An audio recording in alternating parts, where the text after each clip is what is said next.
Coming up today on Good Morning BU. Tensions escalate in Gaza. Several killed in an Israeli airstrike on the world's central kitchen. The grad workers' strike continues. We go live from Marsh Plaza to give you the latest on the negotiations. BU is back on the ice. The men's ice hockey team is headed to the Frozen Four Championship in St. Paul, Minnesota.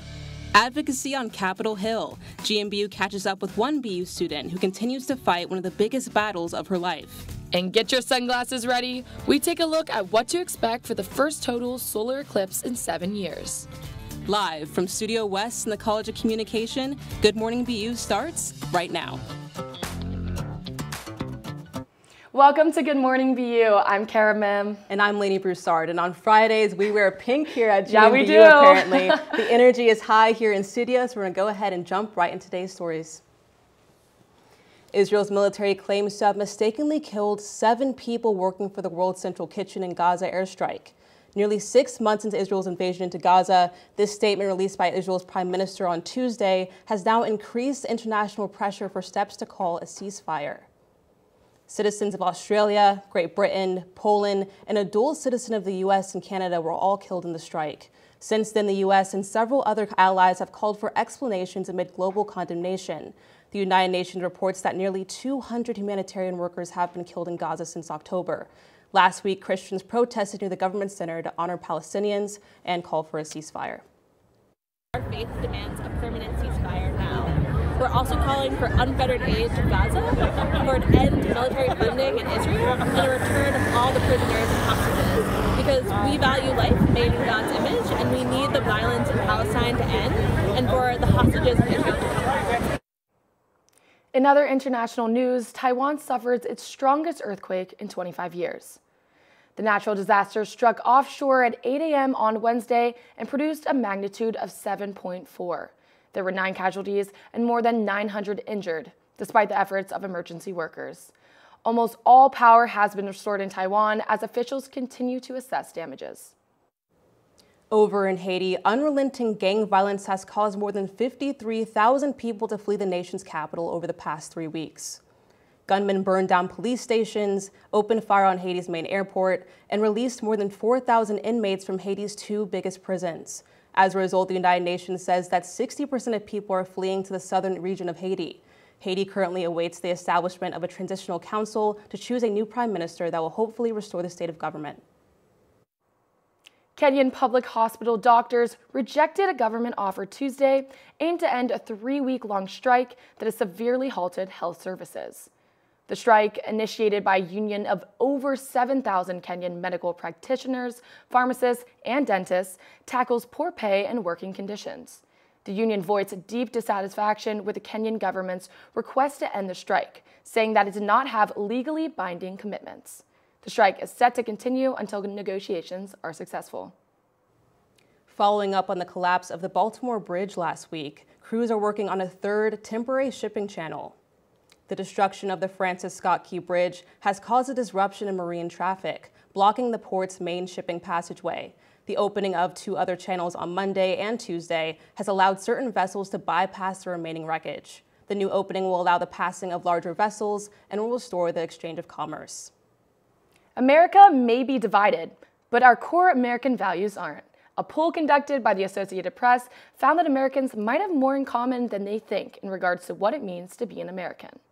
According to the report, 9 in 10 U.S. adults say the right to vote, the right to equal protection under the law, and the right to privacy are extremely important to the U.S.'s identity.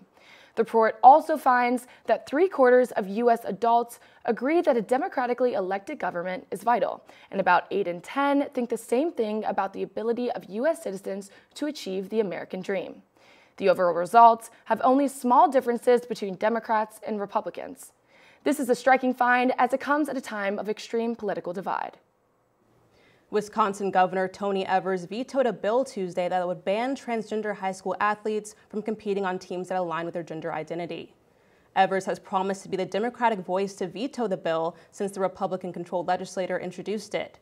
Republicans don't have the votes to override and argue that if vetoed, there will be an allowance of unfair athletic performance. America has seen a trend of anti-LGBTQ+ legislation recently, like the Don't Say Gay bill in Florida. Our politics correspondent, Joanna Malves, spoke to the Harvard student who led the change. 2 years ago, Harvard student Xander Moritz sued the state of Florida over a bill coined as the Don't Say Gay bill. 2 years later, Moritz won the case. We asked him why he thinks he won. Our governor and the people who wrote the law intentionally wrote it vaguely and confusing so that people couldn't understand. The goal was to silence queer and trans children. According to Moritz, HB 1557, otherwise known as the Don't Say Gay bill, would stop conversation about sexuality and LGBTQ+ matters inside the classroom. If a student comes out to a teacher, the teacher must report this info to the parents. Moritz says why he decided to sue the state of Florida. It's really difficult to come out to your family first. They've known you your entire life, and then you have to tell them, well, actually, you've never known the real me. And so for me, it was important to be able to feel out that identity in a way that wasn't literally life or death, right? That way it was more comfortable. And I found that with teachers, with friends. Wheelock doctoral student Lucas Lemos says that creating safe spaces to discuss queer subjects is important for the growth of young students. A lot of the LGBTQIA+ students get bullied a lot, and that does make a lot of impact even after they're adults. It's important to make the kids feel safe at a very young age. BU student Cooper Bach explains his thoughts on queerness being discussed in schools. It's a very normal and very common thing that occurs in life, and I feel like to censor it, it feels like we're moving backwards rather than moving forwards. BU student Annika Gray explains her thoughts on teachers reporting on queer kids to parents. A lot of the times children withhold information from their parents because they might not feel safe, so I think it really just depends on the child and if they're okay with that as well. Now that the bill is settled, Xander Moritz is doing a gap year at Harvard to pursue his activism with his nonprofit called the C Alliance. I'm Joanna Malves, and good afternoon, good evening, and good morning, BU. Thank you, Joanna. One small step for women, one giant leap for capitalism. This week's Final Four resale prices showed an unprecedented more than $2,300 average price for the women's game. This skyrocketing cost has been surging since Iowa beat LSU on Monday and is said to be influenced by fan favorite phenom Caitlin Clark. Stay tuned tonight as another bright star in women's college basketball, UConn's Paige Buchers, is set to go head-to-head with her. Let's head to New England. Stay tuned for some local news after the break.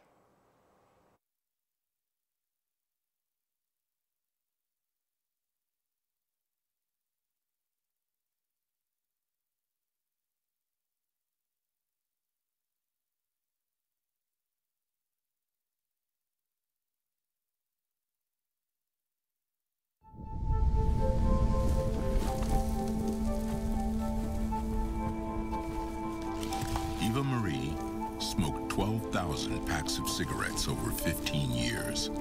She quit, and now there's a new lung cancer screening that could save her life. You stopped smoking. Now start screening. No matter how much you smoked, early detection could save you. Talk to your doctor or learn more at savedbythescan.org. Hi, I'm Smokey Bear, and I made an assistant to help you prevent wildfires. Dude, I've got this. I've been camping since I was 5 years old. But I am a camping influencer. You know what? I'll bet you $5. Okay. Assistant Smokey, what is the best way to put out a campfire? To put out a campfire, drown with water, stir, drown again.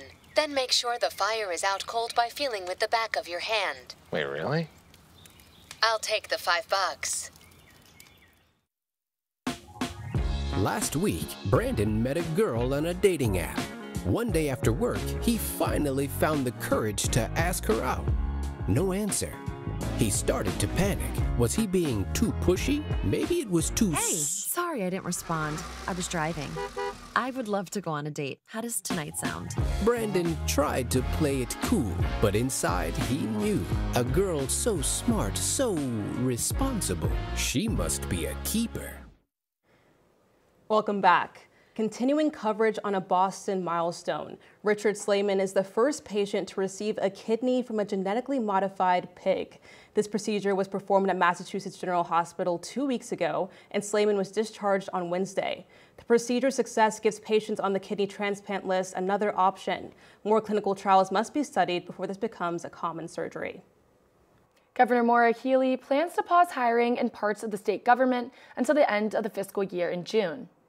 The Healey administration hopes the freeze will manage spending over the next 3 months and attempt to balance the budget. Certain positions will be exempt from the pause, but all other hiring decisions are subject to approval by Healey's budget office. This pause isn't the first of its kind in Massachusetts.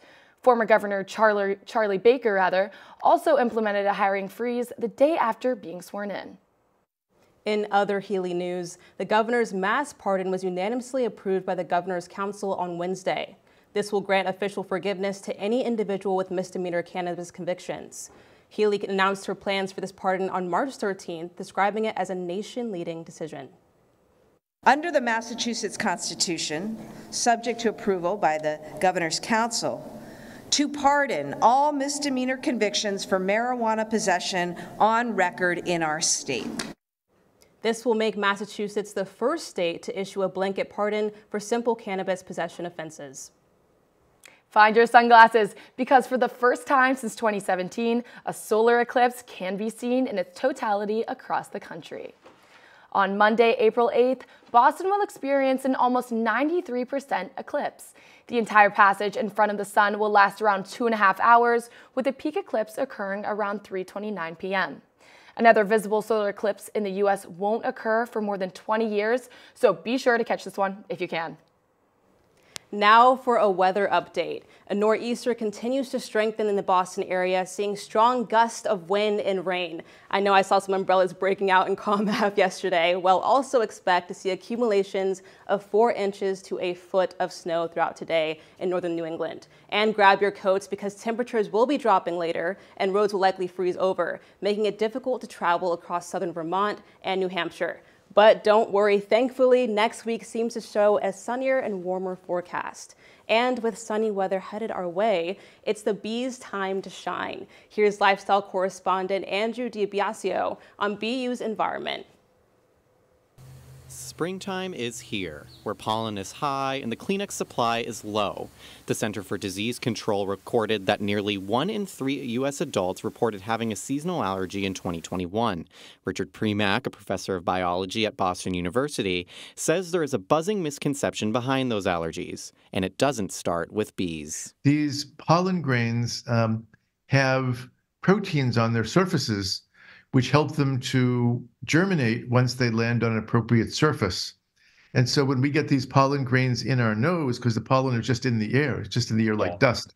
And when these pollen grains get into our nasal passages or into our eyes, the proteins on the surface trigger an allergic reaction.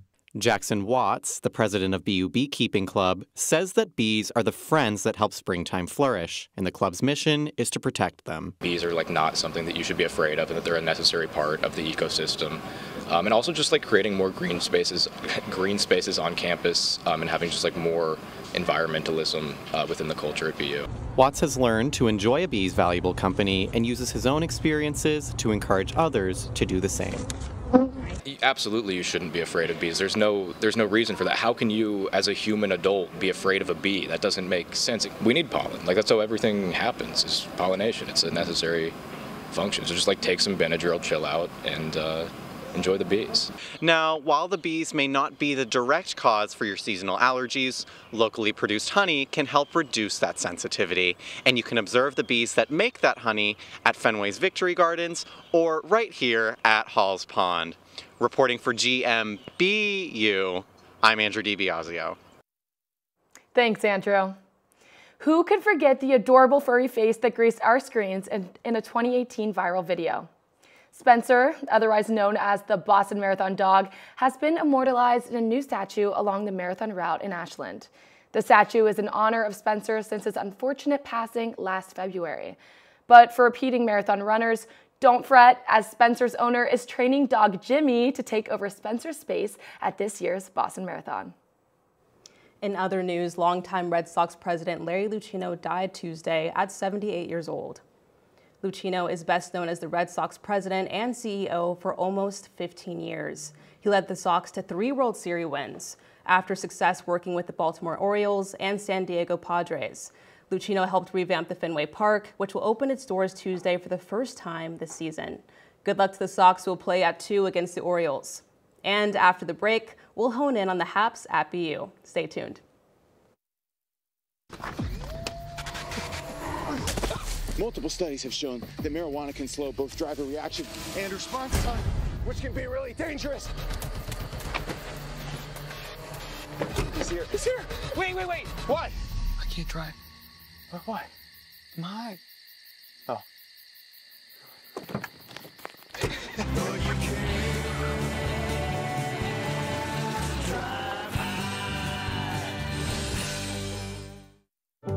My biggest fear in the middle of my addiction was that I would never be able to get over it and that my kids wouldn't have a father. I started thinking, you know what? This isn't my story. For the longest time, fear held me back from ultimately being who I wanted to. I had to become a better man to be a better father. It's important to me that my kids are empowered and truly believe that if they can think it, they can do it.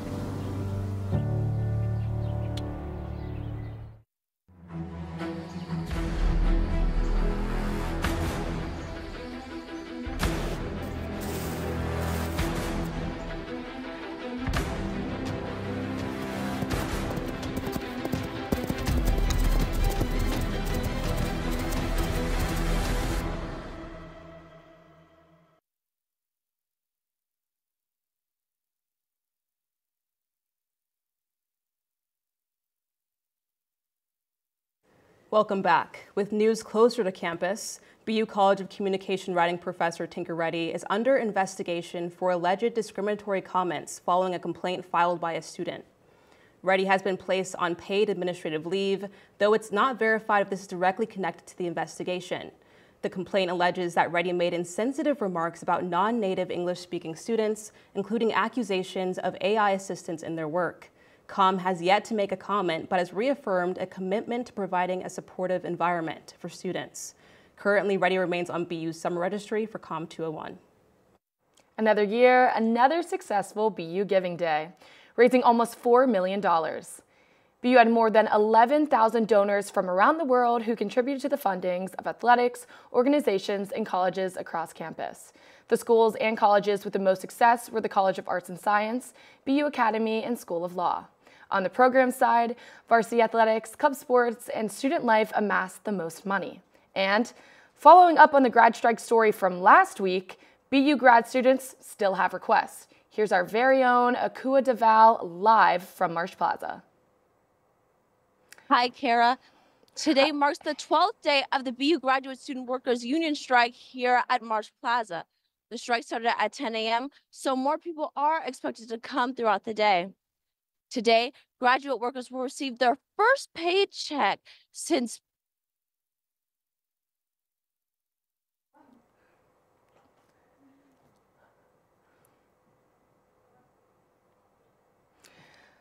So we have a little bit of tech difficulties, but with the strike going into its second week, we're seeing some effects with the BU community. We're seeing that they're continuing to ask for more money, but they are receiving an update on how BU is going about that. Hopefully we'll hear back from BU, but the story is still developing, so we will see. Last spring, I had the chance to talk to one special student at Boston University and share her story with the entire world. Her story is one of joy, resilience, and strength as she fights one of the biggest battles of her life. I sat down with her this past week to catch up on where she is now. Take a look. I had a scan for the protocol of the clinical trial I was on, which unfortunately revealed 2 rapidly growing and inoperable tumors in my left lung. So that really shook my world. Camille Wall, a student at Boston University, has been fighting a rare and aggressive type of bone cancer called osteosarcoma for over half her life. We first heard about her story on Good Morning BU 1 year ago, right when she found out she had relapsed for the 8th time. So My team of doctors at Dana-Farber and Boston Children's, they're wonderful, and they've really encouraged me to start thinking about what I want to do in this time. Soon after, her story went viral, and she started to cross off items on her bucket list. She has told her story to reporters and met her favorite band, Boy Genius. Now, 1 year later, GMBU got to sit down and talk with her about where she is today. A year and 18 days after I relapsed last year, a scan revealed that I have 2 smaller tumors now in my right lung, and I will likely need chemotherapy in the fall. But news of her recent relapse isn't slowing her down at all. Over her spring break, Camille traveled to Washington, D.C. with MIB agents in collaboration with Kids v. Cancer to advocate for the Give Kids a Chance Act. In the past 3 years, the Food and Drug Administration approved 40 combinations of cancer drugs for adults. But as for combinations for kids, only 2 were approved. This is why Camille says this act that encourages the FDA to run more combined clinical trials for kids diagnosed with cancer is so important. I was able to really share my unique experience with this to kind of sway the senatorial staff to co-sponsor the act. At the end of the trip, Camille and her peers were able to secure 2 co-sponsorships for the act and bring awareness to the battle that nearly 15,000 kids across the nation are fighting. It's hard because obviously I want, these clinical trials to be the cure for me, but at the end of the day, if it isn't the cure, I want my legacy to have meant something. And as Camille's fight continues, she plans on continuing to advocate for childhood cancer awareness and cement her legacy, one day at a time. Reporting in Boston for Good Morning BU, I'm Lainey Broussard. Camille is currently on a leave of absence from BU and will return to campus this fall. If you want to support Camille, she has a shop open with Camille Strong merch and has an Amazon wish list you can donate to. Camille, everyone here at GMBU stands strong with you, and we wish you the best as you continue with your fight. And viewers, stick around for more news coming up after the break.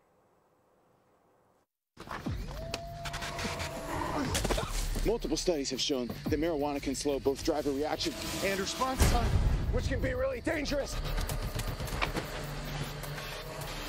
He's here. He's here. Wait. What? I can't drive. Why? My.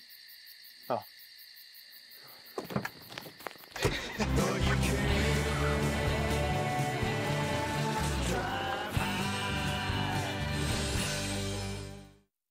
Hi, I'm Smokey Bear, and I made an assistant to help you prevent wildfires. Dude, I've got this. I've been camping since I was 5 years old. But I am a camping influencer. You know what? I'll bet you $5. Okay.